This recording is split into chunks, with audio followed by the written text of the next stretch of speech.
Hello, welcome to my entrepreneurship class, class 11. The topic is functions of an entrepreneur. Being entrepreneur, there's a number of benefits we have discussed in the previous videos, and in the next video also we will discuss the benefits of being an entrepreneur. But after being the entrepreneurs, someone may have to perform these functions, and these functions have been categorized in 4 categories. Category 1, that is entrepreneurial function. Category 2, that is promotional function. Category 3, that is managerial function. Category 4, that is commercial function. My dear students, these all are the most important, but when you are talking about the managerial functions, these are related to the business studies of 12th standard also. That's why you are advised to learn these functions in well manner, so that it will be helpful in 12th standard when you learn these functions. As well as there are chapters also in the 12th standard, name, planning. One complete chapter you are having with this name, organizing, staffing, directing, controlling. There are 5 functions as well as the chapters also. And these are the topics in 12th standard business studies. But now come on back on 11th standard entrepreneurship. Functions of an entrepreneur. That is first, entrepreneurial opportunity. Functions. Being entrepreneur first. When you are talking about someone is entrepreneur, the first function is being innovative. Innovation. Naya. Someone must have that strong desire. Fire desire, you can say. Burning desire to create something new, something different from others, something special, something creative. That is called innovation. यदि कोई भी entrepreneur है, कुछ बच्चों के mind होता है दूसरों से अलग करना, हटके करना, नया करना है, बिल्कुल अलग से करना है, अलग नया करने में उन्हें इंटरेस्ट आता है, माइंड में लगातार burning desire. In their mind they are having a burning desire to create something new, developing something new. That is innovation. Risk taking. Being entrepreneur, someone may take higher risk than other businessmen because they are creating new, and it is not the confirmation that their new thing will be acceptable in the market or not, will we have economic market or not. They are bearing higher risk than the others. They take the risk deliberately. जानबूझकर risk लेते हैं ये लोग. उन्हें मालूम होता है कि शायद प्रॉफिट भी हो सकता है, लॉस भी हो सकता है, एक्सेप्ट होना हो, but they take the risk. Everyone is taking the risk in the life. किसी को ये भरोसा नहीं कल का क्या है, हम जो कर रहे हैं सक्सेस मिलेगी नहीं मिलेगी, जो whatever the work we are doing उसके रिजल्ट्स क्या होंगे, रिस्क ले रहे हैं. बट एंटरप्रेन्योर्स रिस्क ले रहा है कहाँ, इकोनॉमिक फील्ड में, बिजनेस फील्ड में, जो डेवलप कर रहा है, इनोवेटिव कर रहा है, तो मालूम नहीं उसको कितना रिस्क होने वाला है. After all organisation building. इसके बाद एंटरप्रेन्योर में ये टैलेंट होता है कि वो एक एंटरप्राइज एस्टैब्लिश करता है.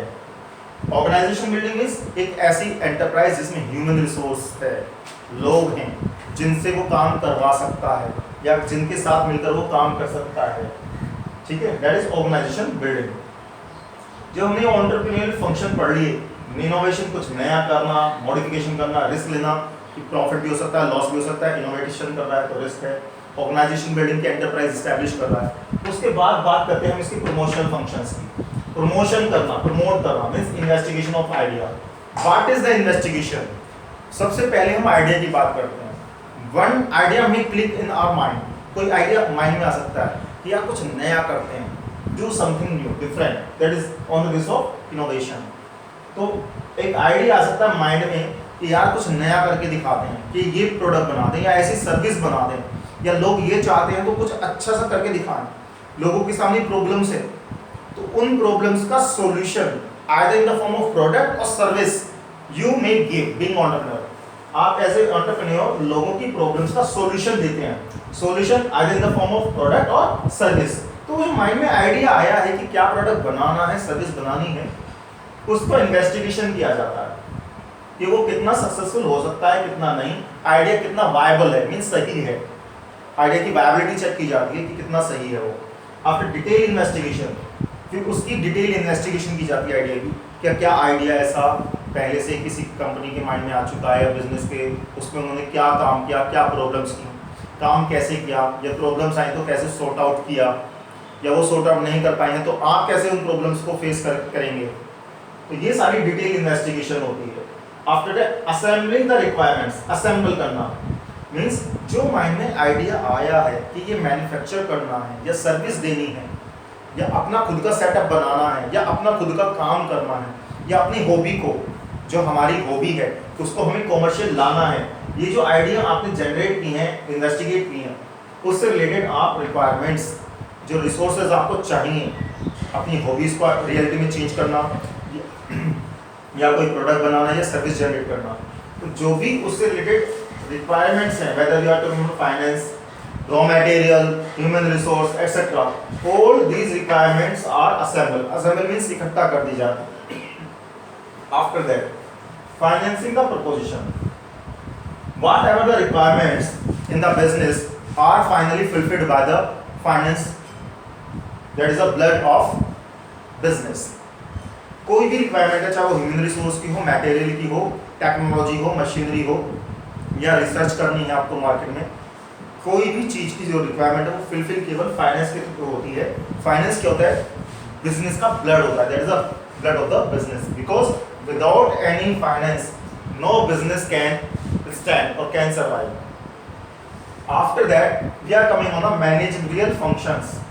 ये बेटा आप 12th स्टैंडर्ड में बिजनेस स्टडीज में पढ़ेंगे, मैंने बताया था कि 5 चैप्टर्स हैं, planning, organising, staffing, directing, controlling, business studies के चैप्टर्स हैं ये, और ये कुछ टॉपिक्स हैं, तो आप फिलहाल इसमें शॉर्ट में पढ़ें, ज़्यादा नहीं। Planning, think in advance what is to be done, how it is to be done, who will do, when it is to be done, कौन करेगा, कैसे करेगा, क्या करना है, what is to be done, that is the objective, कि हम future में क्या करने जा रहे हैं। तो ऑब्जेक्टिव्स डिफाइन करने होते हैं, पॉलिसीज बनानी होती हैं, स्ट्रेटेजीज बनानी होती हैं, रिसोर्सेज कहाँ से अरेंज करेंगे वो सब डिफाइन करना होता है कि नेक्स्ट स्टेप क्या होगा, मेथड्स क्या होंगे, प्रोसीजर्स क्या होंगे, all the things are decided in advance. Decide in advance is called planning. After that organising means आपको एक ऐसी स्ट्रक्चर, अपनी एक ऐसी फॉर्म बनानी होती है जिसमें ह्यूमन रिसोर्स होगा और उसके ह्यूमन रिसोर्स के बीच में एक रिलेशनशिप हो सकती है। बीइंग एंटरप्रेन्योर, आप बॉस होंगे, आपके अंडर में लोग काम करेंगे, कितने मैनेजर्स होंगे, उनके असिस्टेंट मैनेजर, नीचे सुपरवाइजर्स और नीचे एम्प्लॉयज, ये ऑर्गेनाइजिंग कहलाएगी। साथ के साथ कौन सा ह्यूमन रिसोर्स किस मैटेरियल रिसोर्स पर काम करेगा, यानी आपका एक मैनेजर होगा वो प्रोडक्शन पर होगा, एक मैनेजर ह्यूमन रिसोर्स मैनेजर, एक फाइनेंस मैनेजर, ठीक है, तो अलग अलग मैनेजर्स और नीचे अलग अलग रिसोर्सेज पर वो काम कर रहे होंगे। इसके बाद स्टाफिंग मैनेजर फंक्शन होता है। बीइंग एंटरप्रेन्योर आपको ये सारे फंक्शंस आने चाहिए।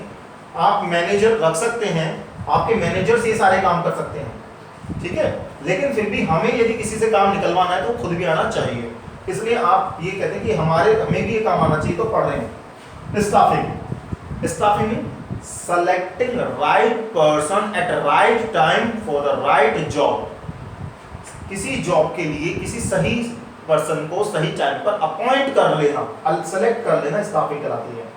और स्टाफिंग में अपॉइंटमेंट के साथ उसको उसका वर्क दिया जाता है, उसको ट्रेनिंग भी हो सकती है, एम्प्लॉय को सैलरी वगैरह डिसाइड की जा सकती है, उसके अप्रेजल्स डिसाइड किए जा सकते हैं।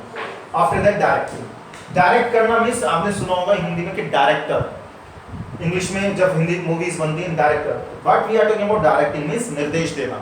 Directing means ordering someone to do something, किसी को ऑर्डर देना कि कुछ कर ले। असाइनिंग जॉब असाइन करना, असाइनिंग जॉब जो पर्टिकुलर पर्सन, किसी पर्टिकुलर पर्सन को जॉब असाइन करना कि किसको क्या काम करना है, that is called directing.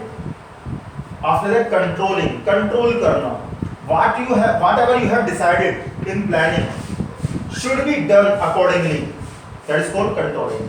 Controlling क्या कहलाता है, जो आपने प्लानिंग में डिसाइड किया था कि कितना ऑब्जेक्टिव क्या करना है, नंबर ऑफ पीसेस कितने बन रहे हैं, कितनी सेल होनी चाहिए, कहाँ से फाइनेंस अरेंज करना है, सारा ही जो प्लानिंग के अकॉर्डिंगली ही वर्क हो रहा है उसको चेक किया जाता है, इसे ही कंट्रोलिंग कहा जाता है। मीन्स कंपेयर करना, comparison between the actual performance and the standard performance, कि जो आप एक्चुअली वर्क कर रहे हैं उसमें और स्टैंडर्ड जो आपने प्लानिंग में डिसाइड किया था उसमें कंपेयर करो, चेक करो, ये कंट्रोलिंग है। और यदि आपको लगता है कि नहीं जो डिसाइड किया था वो अलग था और जो एक्चुअल हो रहा है वो वैसा नहीं हो रहा है, अच्छा होना चाहिए, तो corrective actions are taken, controlling कहलाती है। Means checking the actual performance with the predetermined performance or standards. If there is any deviation, any change, corrective actions are taken so that the work can be done accordingly and the objectives can be achieved. ये controlling है। After that, motivation. Motivate means encouraging someone to do something. किसी को encourage करना कि वो कुछ काम करे। ये हो सकता है कि आप उसको अच्छी remuneration दे रहे हैं, सैलरी दे रहे हैं, बोनस दे रहे हैं किसी एम्प्लॉय को, अच्छा हेल्दी वर्किंग कंडीशन दे रहे हैं उसको, ब्रदरहुड बिहेवियर दे रहे हैं उसको, तो मोटिवेट करना। कोऑर्डिनेशन, कोऑर्डिनेशन मतलब synchronising the work of every person और एवरी डिपार्टमेंट, और you can say work according to each other. कोऑर्डिनेशन होता है एक तरीके से तालमेल, हार्मनी क्रिएट करना, creating the harmony among the group efforts, among the departments, among the individuals. Coordination कि एक दूसरे के कामों के साथ तालमेल बना के चलना ताकि किसी भी के भी काम पर कोई फर्क ना पड़े, कोऑर्डिनेशन कहलाता है कि एक दूसरे के अकॉर्डिंगली वर्क करना चाहिए। Next, leadership. One entrepreneur must be a good leader, he must have the influencing power to someone, he must have the power, the capacity to move someone in which in such a direction in which he wants. किसी को भी employ किसी भी employ को उस direction में move करवा देना जिसमें हम चाहते हैं, वही लीडरशिप कहलाती है। Communication, communication means conveying the message from one person to another in the best way with the proper meaning and the sense is called communication. कि whatever the message to be transferred by the entrepreneur should be clearly stated so that the listeners can have the message, can have the complete sense and can work accordingly. There must not be any type of confusion. Next, commercial function. जब हम commerce की बात करते हैं, commercial function तो simple है, industry आपने setup करी, प्रोडक्ट बना दिया, उसे बेच दिया, प्रॉफिट कमा लिया, उसका सारा रिकॉर्ड रख लिया, that is called commercial function. Means production, whatever the product has been decided, whatever the product you have thought in the innovation is manufactured here. A service, whatever the service you have thought here is generated here, and according to the quality, best quality at a reasonable price, reduction in the cost. After that, marketing is done. जो आपने product बनाया उसकी marketing की जाती है through the advertisement, publicity etcetera, ताकि marketing में आप कस्टमर का सेटिस्फैक्शन देख सकें। Always remember, customer satisfaction takes place in the meaning of marketing. Means quality, design, whatever the design quality of the product should be according to the needs and wants of the customer. Then personal, personal means जो भी enterprise के अंदर employees हैं उनको आप personally deal करें, उनको fair remuneration दें, फेयर हेल्दी वर्किंग कंडीशंस दें, उनको जो भी उनकी रिक्वायरमेंट्स हो वो फुलफिल करें, उनके साथ अच्छा कम्युनिकेशन हो, ये सब। Accounting, whatever the accounting transaction, business transactions are there in the business enterprise should be recorded at a particular place, means in the books of accounts. जो भी ट्रांजेक्शन है, इकोनॉमिक ट्रांजेक्शंस, वो बुक्स ऑफ अकाउंट्स में record की जाती हैं। Finance, commercial में यही होता है कि एक एंटरप्रेन्योर को या कोई भी बिजनेसमैन है उसको सही राइट टाइम पर राइट सोर्स से right amount of finance arrange करना होता है ताकि जो कोई भी बिजनेस फंक्शन है वो उसकी वजह से आइडल ना हो, पेंडिंग ना हो। सारे business activities functions should run smoothly with the help of right amount of finance and there must not be any type of idle finance. कोई ऐसा भी नहीं है फाइनेंस इतना अरेंज कर ले कि बेकार जा रहा है, ऐसा भी नहीं होना चाहिए। राइट सोर्स से राइट टाइम पर राइट रेट पर राइट अमाउंट ऑफ फाइनेंस इतना होना चाहिए कि आपके सारे फंक्शन जितने ये स्मूथली रन करते रहें। My dear students, these were all the functions of entrepreneur. Hope you have got this.